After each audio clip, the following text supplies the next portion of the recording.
Di sebuah sekolah di Anjing, maksudnya Nanjing, terlihat seorang gadis cilik bernama Mei yang katanya sih pintar matematika, lebih jago hitung-hitungan dari orang Cina pada umumnya. Terbukti saat ini sekarang malah jadi dia yang ngajarin gurunya sampai-sampai Pak Guru dibuat tengsin di depan para murid. Lalu karena para guru kewalahan menangani kejeniusannya, Mei pun disarankan pindah ke sekolah khusus anak jenius di Beijing. Dalam perjalanan pulang, Mei curhat ke teman-temannya bahwa dia sebenarnya tidak mau pindah karena jujur saja dia tidak mau seperti Jerome Pauline yang berteman dengan matematika dan lebih suka bersama teman-temannya di Nanjing ini. Namun di tengah obrolan itu,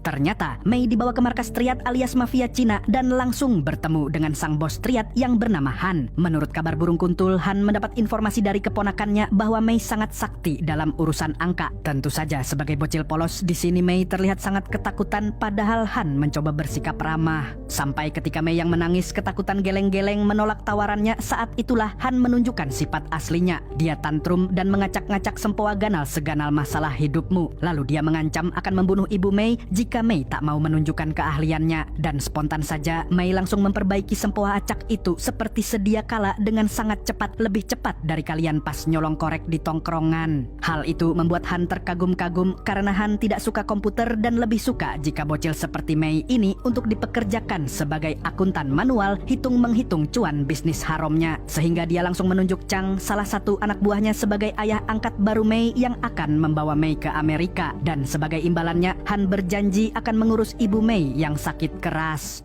会好好照顾你的妈妈，要你帮我们算一算。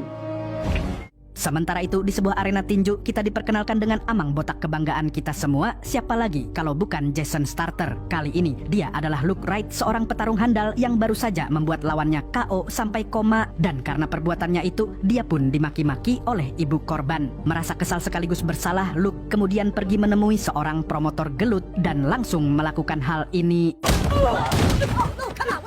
Luke sangat kesal karena lawannya ternyata cuma YouTuber yang langsung tumbang dalam satu pukulan. Jelas bukan lawan yang sebanding untuknya, tapi si promotor malah balik marah karena merasa rugi sebab seharusnya Luke kalah di pertandingan yang sudah dia atur. Namun ternyata ada yang jauh lebih rugi daripada si dia, yaitu Emil Doceski alias Samidi yang sudah kalah taruhan besar untuk kekalahan Luke. Si promotor mengatakan bahwa Samidi akan menghabisi mereka semua jika mereka tidak menyerahkan kepala Luke. Tapi sebelum itu terjadi, Luke tentu saja melakukan hal ini.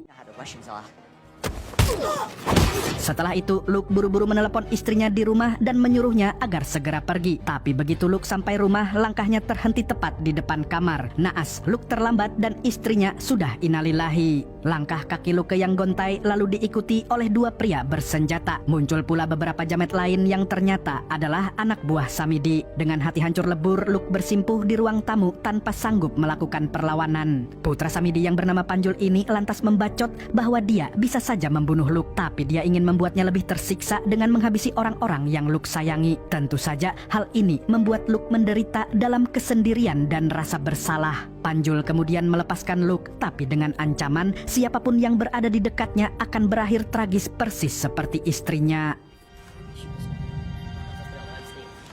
Luke pun semakin terpuruk dan jadi depresi. Hingga saat dia sedang termenung di kereta, seorang pemuda memuji aksi gelutnya di pertandingan. Namun Luke malah pergi menjauh. Dia tidak ingin pemuda itu tewas karena berbicara dengannya. Karena ternyata Luke menyadari ada seorang pria mencurigakan yang duduk di belakangnya. Luke sadar bahwa dia tidak akan memiliki teman, sahabat, cem-ceman maupun sewa cewek micat karena semua yang berada di dekatnya akan langsung dihabisi. Hal ini memaksa Luke untuk hidup nomaden alias menjadi gembel, luntang-lantung dan gelandangan. Kasian amat bang, untung nggak sampai dijemput Teh Novi. Sementara Mei dan Chang kini tiba di Amerika. Berkas administrasi Mei diurus oleh seorang polisi korup bernama Kapten Wolf. 1 tahun kemudian, Mei kini menjadi bagian penting dalam jaringan bisnis Triad. Setiap hari dia menghitung sekaligus menghafal seluruh pemasukan dari toko-toko di bawah kekuasaan mereka. Ketika Chang menanyakan setoran sebuah kasino secara rinci kepada Mei, ternyata hasilnya kurang. Walhasil pemilik kasino digebukin sampai modiar di depan mata Mei.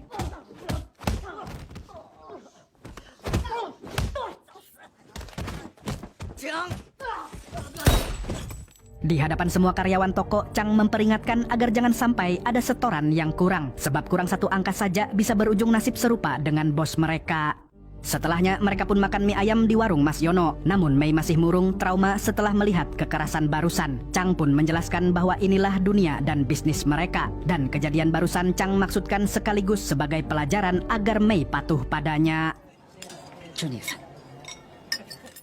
Di tempat lain, Luke juga sedang makan, tapi bukan di angkringan, warteg, atau tempat hajatan warga, melainkan di penampungan para gelandangan. Udah pasti baunya mantep banget itu. Menjelang jam tidur, Luke dihampiri oleh seorang pria lusuh yang tertarik dengan sepatunya. Luke pun terkejut ketika melihat kaki pria itu melepuh. Merasa kasihan, Luke kemudian memberikan sepatunya sekaligus menyuruhnya periksa ke dokter sebelum bertambah parah. Sementara itu di rumah Chang, Mei dibangunkan oleh seorang wanita bernama Ling. Dengan bisik-bisik Ling memberi kabar bahwa ibunya Mei meninggal di rumah sakit. Dia memberitahu Mei agar Mei bisa mendoakan ibunya.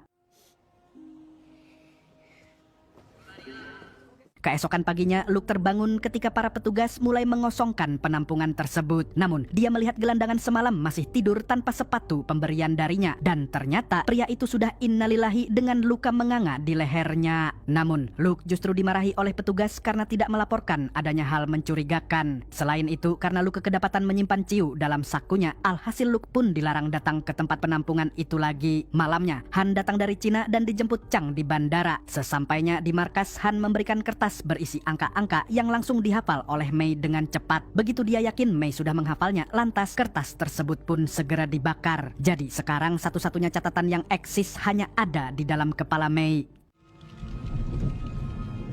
Di tengah jalanan kota, Luke ditabrak oleh sesama gelandangan yang malah memakinya. Rupanya, orang tadi adalah pencopet. Buktinya, Luke kebingungan saat hendak membayar belanjaan di warung Madura. Tapi saat penjaga warung meminta Luke pergi, dia malah menertawakan hidupnya yang ngenes. Seorang polisi yang sedang menyeduh bajigur di sana kemudian mengusirnya. Namun begitu melihat wajahnya, polisi itu seperti mengenali Luke dan langsung membawanya ke mobil patroli. Siapakah dia sebenarnya? Nggak tahu, tanya yang mau tanya saya. Welcome back to the Force. Sementara itu, Mei diajak Chang untuk mengunjungi dua lokasi. Di sana dia harus mengingat angka lain untuk melengkapi angka yang ditunjukkan Han tadi. Namun saat sedang dalam perjalanan, tiba-tiba mereka diserang oleh mafia Rusia pimpinan Samidi dan naasnya Chang tertembak sementara Mei berhasil diculik. Sedangkan di tempat lain, Luke sedang digebukin oleh 5 polisi di area parkir. Dari sini kita tahu bahwa Luke bukan gelandangan biasa. Ternyata dia dulunya adalah seorang polisi jujur di kota New York. Dan kelima polisi itu adalah mantan rekan-rekannya. Mereka sangat kesal karena menganggap Luke telah mengkhianati mereka.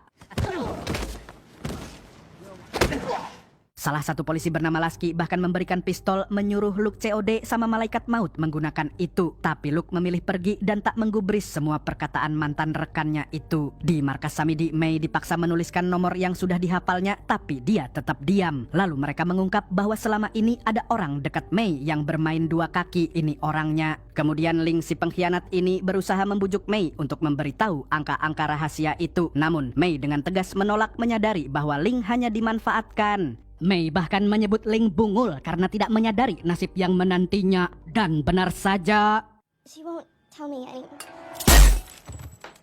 setelah itu Panjul menodongkan pistol ke wajah Mei, tapi mendadak terdengar suara gedoran pintu. Rupanya penggerebekan ini atas permintaan Chang kepada Wolf si polisi korup dengan syarat kenaikan setoran seperti yang pernah dia ajukan dulu. Tapi tak berselang lama Samidi juga menghubungi Wolf dan dia bersedia memberi uang lebih tinggi dari penawaran Chang. Namun akhirnya Wolf tentu saja memilih penawaran Chang karena kenaikan setoran lebih menguntungkan. Namun di sisi lain dia juga mulai penasaran dan tertarik dengan apa yang dimiliki Mei, sampai-sampai bocil secina itu diincar oleh dua kelompok mafia besar. Cuan. Uang lebih terasa manis daripada madu. Uang ini, uang itu. Keuntungan akan membuat dompetku tebal.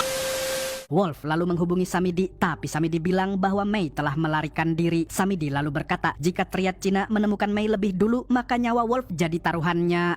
Duchesky, what does she have?